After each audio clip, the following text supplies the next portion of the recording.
Alright, we got all your personality affect your play, you know what I'm saying? Be sure to subscribe, you feel me? Do that for me, you know what I'm saying? I'm starving, you know what I'm saying? Of course not. Have you ever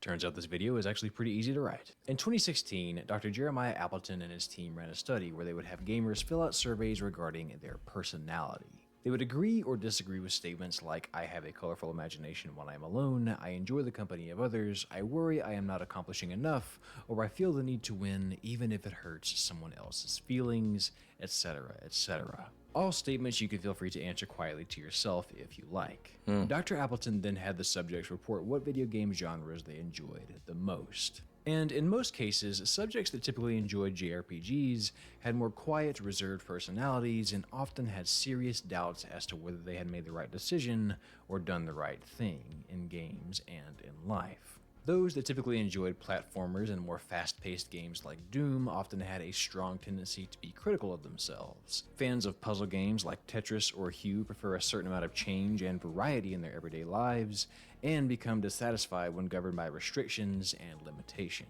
That's The interesting. same goes for fans of Minecraft and other open-world sandbox games who also specifically have personalities that lend themselves to a great need for other people to like and admire them.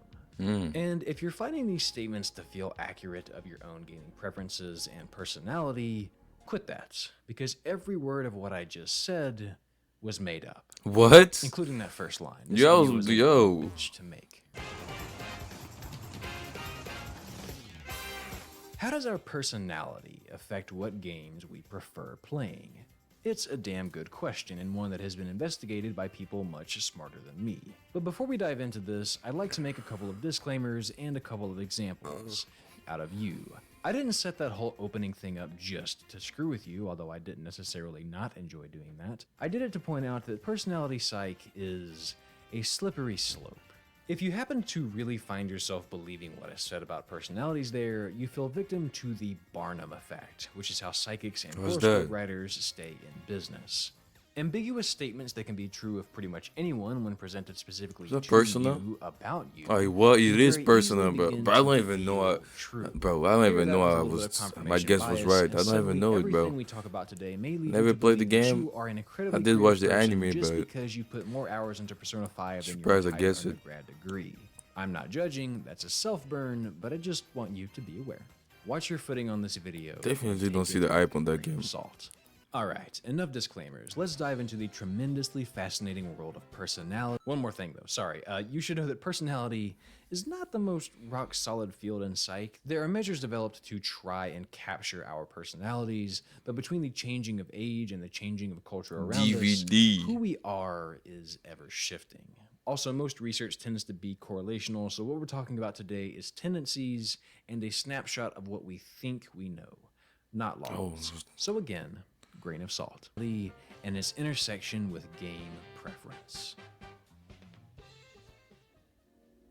If I asked you to give me a breakdown of your favorite types of games to play, you'd probably start by telling me some genres. You might even rattle off some titles. Ah, you put a lot of time into Ghost Runner. Maybe you get cheap thrills in fast-paced games like that in Mirror's Edge. I You and don't your like friends this are type of still game. playing Animal Crossing. That's I respect it. You might enjoy the sensation of dunking on your friends, or maybe your dreams are just a little bit too peaceful and you like to go out of your way to ruin that whole thing. Resident Evil. Maybe you tell me you like getting absorbed in a story like something seen in Xenoblade or Ghost of Tsushima. Tsushima. Ghost of Maybe Tsushima is your a great pants get game, bro. tighter Oh when you my shave off a gosh. few seconds of your Incredible speed game. run, or when you finally unlock that last support for Dorothea. Ah, a fellow fan of the opera, I see. No matter your personal Yeah, shout out stylus to and him, though. He highlights or actually put ways the to name play of the said game, titles, we can the measure description just genre right below, bro. preference. But if I asked you to give me a breakdown of your personality, you'd probably talk in more circles than your buddy trying to get you to invest in Dogecoin. It's hard to get a true read on personality, but psychologists have come up with a I few put them methods. down left And the corner, one bro. we're That's what's using up. today is the Big Five personality traits developed by Lewis Goldberg. The Big Five traits are sort of the most accepted, replicable, and used measure in the world of psych today, and each trait essentially works on a sliding scale, with most people falling somewhere in the middle. Generally, personalities don't sit at the extremes, just closer to one end. Remember, we're ever changing. We'll dive more deeply into each individual trait as we get to some of the bigger points of the video, but just as an example, openness, to wildly oversimplify it, refers to our willingness and desire to seek out / think about new things. People with high openness tend to be very creative, enjoy trying new things, are extremely curious, and are happy with change. Those with low openness despise change. You won't catch them rearranging their room or changing their schedule much. They don't like new, and they don't like abstract ideas. Conscientiousness sort of deals with how organized you are. Do you pay attention to detail and strategize, or act on a whim? Agreeableness refers to our interest in others. Are we empathetic and helpful, or are we self-serving and oblivious to others? Neuroticism deals with emotional stability and how you handle stress, and I think you're already familiar with extroversion. At our core, we all land somewhere on each of these 5 scales. Maybe you're pretty low on the extroversion scale, but you are highly agreeable, so you really empathize with people, therefore you might enjoy a good emotional story, but don't care much for partaking in real-world human interaction. As an introvert, I can relate to you. Maybe you're highly conscientious, so you love games where you plan ahead and strategize, but due to your neuroticism, you often get stressed when you have to make a tough decision. Maybe you over-prepare for that mission or get choice paralysis when trying to decide on an outfit or a skill.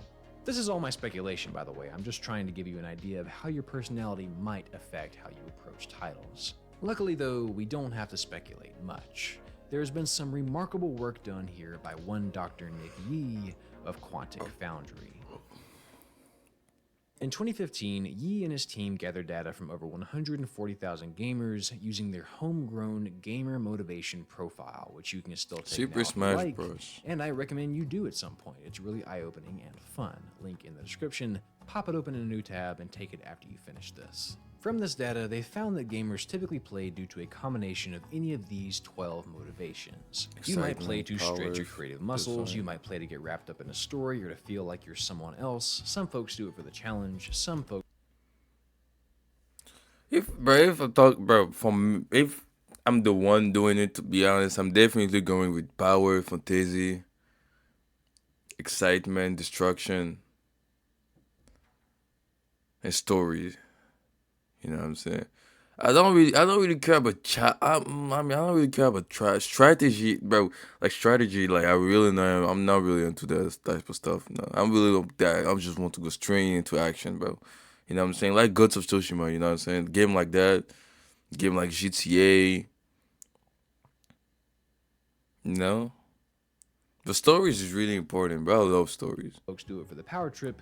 Many of you crave the community. Like the Final Fantasy that came out recently, like that game is incredible. Likely though, love you're it. all some combination of any of these. People Final are rarely Fantasy so 16. one-dimensional.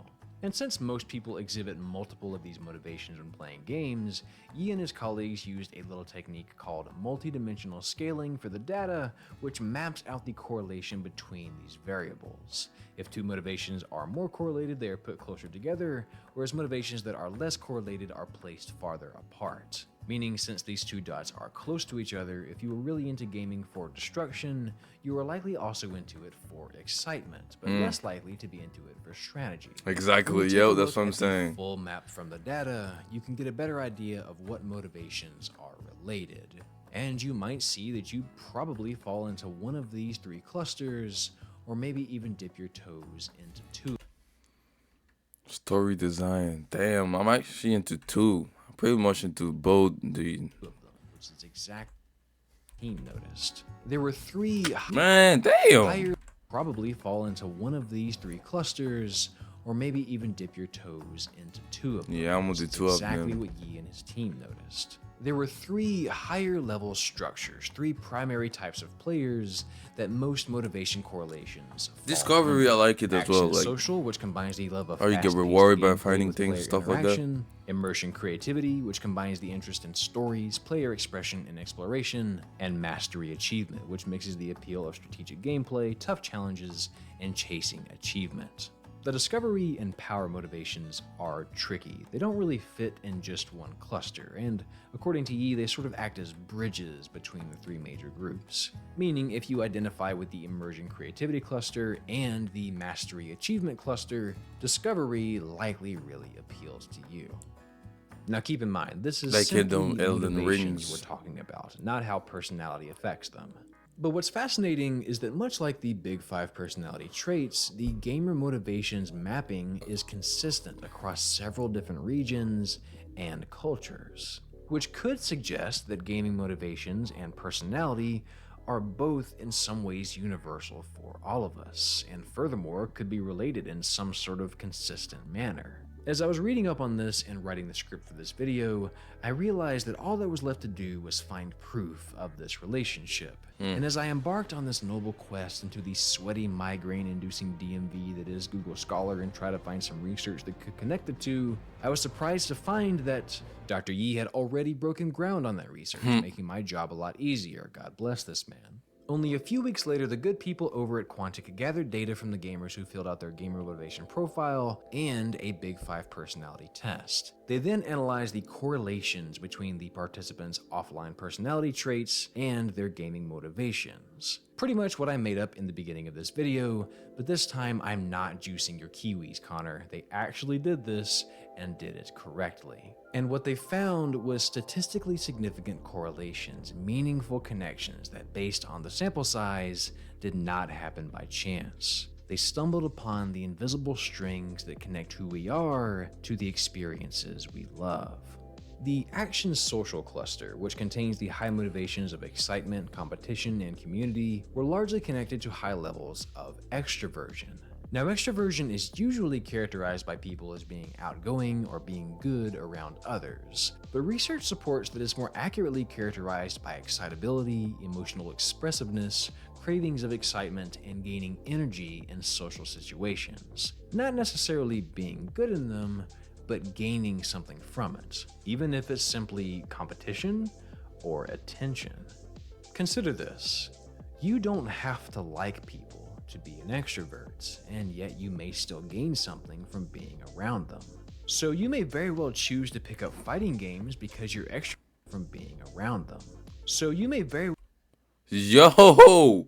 I ain't gonna lie, I thought he was writing nigga, bro. well I choose was to pick up confused for a fighting second, games bro. because your extroversion makes you crave the competition, just as Oh, well I as watched you may the play anime. action adventures for Yeah, there's your an anime of extroversion this. makes I you watched play it. those in It's social pretty cool. sims because you do actually like the people in your life and get something meaningful from kind interaction with others. Another correlation they found was between openness and the immersion creativity cluster. RPGs, sandboxes, open worlds, anything with a deep immersive story or a way to express creativity. Most players that enjoy these games tended to have high levels of openness, which, like we discussed earlier, is characterized by imagination and creativity. Folks high in this tend to have a broad range of interests, enjoy change, and are open to new and varied experiences, which may explain why these people can finish JRPGs even after weird interactions like, You know, this is how I earn a living.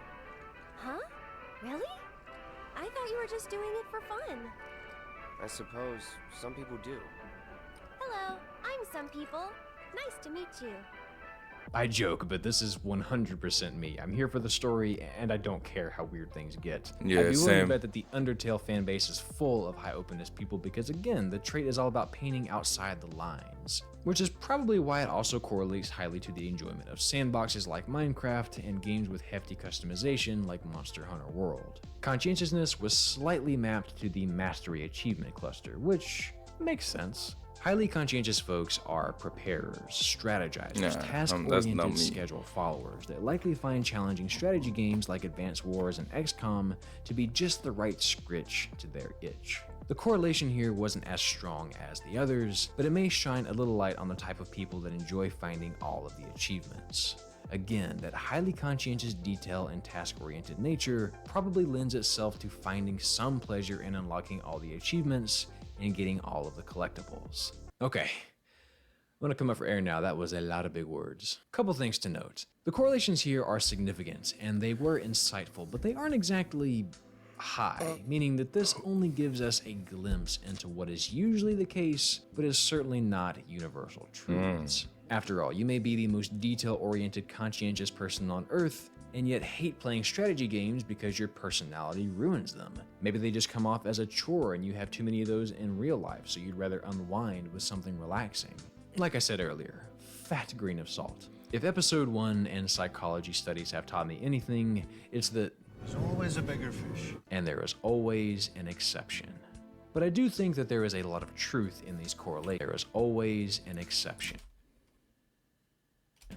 But I do think that there is a lot of truth in these correlations. After all, if you're super introverted, you likely would enjoy playing alone. If you're high in openness, the stranger and more novel a world is, the more likely you are to really want to sink your teeth into it. Which, by the way, this kind of supports my personal theory of why when a new game trailer drops, you may find yourself going, not for me, whereas your buddy gets hype and just tosses it on their mountain of a backlog because they want to play it all.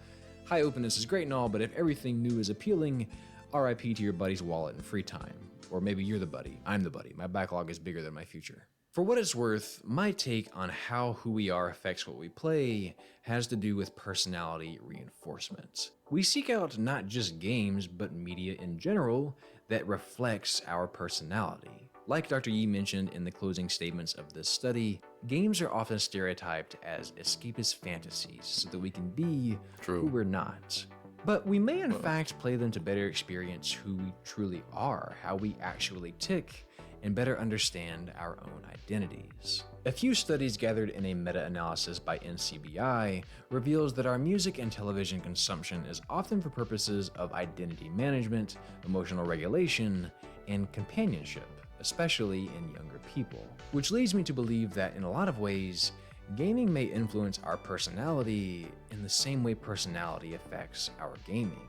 Personality may in fact be the original spark that triggers our interest, but I think over time they act upon each other back and forth. Games may serve as a mirror that reveals what we do and don't enjoy, and what we do and don't identify with, which, especially in our earlier years, might structure who we are. Personality often runs into the nature versus nurture debate, which is almost always both. Yeah, there's a lot of big words on there.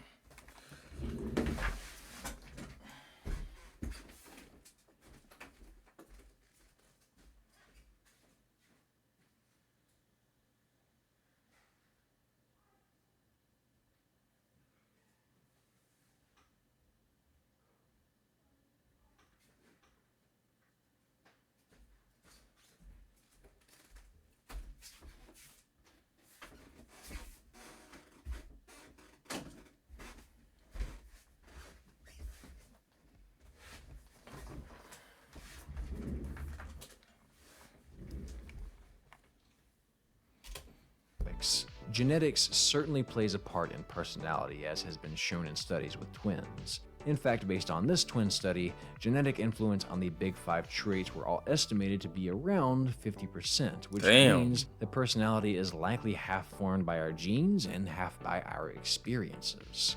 So the reason you keep coming back to fighting games may be because you are highly extroverted, but it may also be because your first gaming experience as a kid was Melee. It may not be as black and white as your personality affecting what you play. It may go both ways.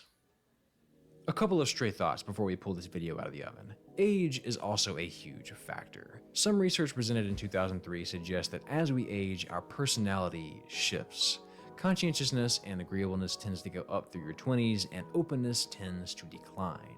Meaning for a lot of people, you really may find yourself narrowing these genres you play. Maybe not everything new will be quite as appealing. Which I think kind of supports the whole notion of identity management and formation in your early years, though I could just be seeing what I want to see with that. There are also other models of gaming motivations than Yi's that you might want to consider. Bartle's player types, for example, plots you as one of 4 different player types, depending on if you tend to be more interested in the world versus other players, and acting upon those things or interacting with them. Jason Vanderberg's Domains of Play model may also be worth checking out. Ultimately, it is extremely difficult to pin down just what exactly the relationship between our personalities and our game preferences is. It could be something we just can't quite grasp yet, and the research I've gathered for you today only reveals the tip of the iceberg. Then again, it could all be white noise, grasping at the wind. Small tendencies that reveal more about what we think is true than what is actually the case. But what it most certainly is delicious food for thought. If you take away anything from this video, Know that there is no right or wrong personality type, just like there is no right or wrong game preference. We're all different and all seek what fulfills us. Above all, I hope that this research encourages you to make a diligent effort to understand your personality and not try to correct it. It's often said that you should just be yourself, but I know from experience that's not such a simple task. I think a better piece of advice would be get to know yourself. Take the time to learn who you are, pay attention to what makes you smile, and don't be ashamed of it. Games have always helped me do that, and regardless of how your personality truly affects what you play, I think as long as you're enjoying yourself, it doesn't really matter, does it? Yeah, a game that really made me smile playing was Final Fantasy 16, but it was the first time I played this type Thank of you game. so much for watching. I today. smiled You could've so watched much. any I was video in so the hyped world, for but that you're game, here bro. with me, and First time I played a appreciate game it. like that, I hope you got something dead of value disappointed, out of bro. this. And hey, if you want more videos on personality, like how it It might was affect your so- in-game such a decision-making or good how game. quickly you find yourself getting tilted, let me know by liking the video, sharing with a friend, or subscribing if you haven't already done so already. And if you'd like to pick